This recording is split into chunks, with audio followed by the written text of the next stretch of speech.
Hi all, welcome to natural flavours అండి. ఈరోజు మనం పానీపూరి ఎలా తయారు చేసుకోవాలో చూద్దామండి. దీనికోసం ముందుగానే మనము బఠానీ అనేది నానబెట్టి దాన్ని మంచిగా ఉడికించుకోవాలండి.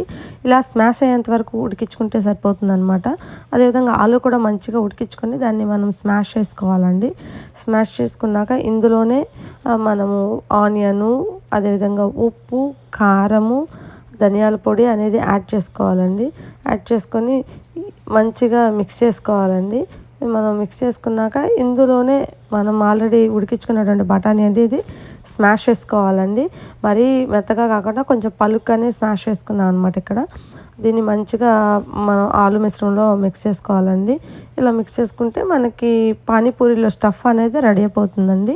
అదేవిధంగా పూరి, పానీ కూడా మనం ప్రిపేర్ చేసుకోవాలి ఉంటుంది కదా!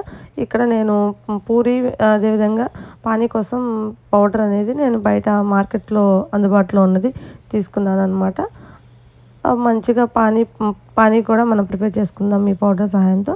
కొంచెం వాటర్ అనేది తీసుకొని ఆ వాటర్‌లో ఆ పౌడర్ అనేది యాడ్ చేసుకొని మంచిగా మిక్స్ చేసుకోవాలండి.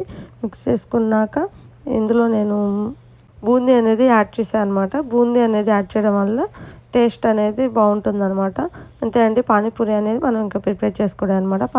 పానీపూరి కోసం పూరి, అదేవిధంగా పానీ, స్టఫ్, ఉల్లిపాయలనేవి రెడీగా ఉన్నాయన్నమాట. పూరి అనేది తీసుకొని మనం చిన్నగా దాన్ని కొంచెం మిడిల్‌లో కొంచెం హోల్ చేసుకొని అందులోనే మనం ముందుగా తయారు చేసిన స్టఫ్, అదేవిధంగా ఆనియన్స్ యాడ్ చేసుకొని పానీలో ముంచుకొని మంచిగా పానీపూరి అనేది ఎంజాయ్ చేయడమేనండి. ఈ పానీపూరి అనేది చాలా టేస్ట్ అయితే చాలా బావుందండి. మా పిల్లలు కూడా చాలా మంచిగా ఎంజాయ్ చేశారనమాట. నా వీడియో గనుక మీకు నచ్చినట్టయితే లైక్ చేయండి, షేర్ చేయండి. మరిన్ని రెసిపీస్ కోసం సబ్స్క్రైబ్ చేసుకోవడం మాత్రం మర్చిపోవద్దండి. మీకు ఎలాంటి రెసిపీస్ కావాలో కమెంట్ బాక్స్‌లో కమెంట్ చేయండి. నేను తప్పకుండా రెసిపీస్ అనేవి పోస్ట్ చేయడానికి ట్రై చేస్తాను అనమాట. Thank you all.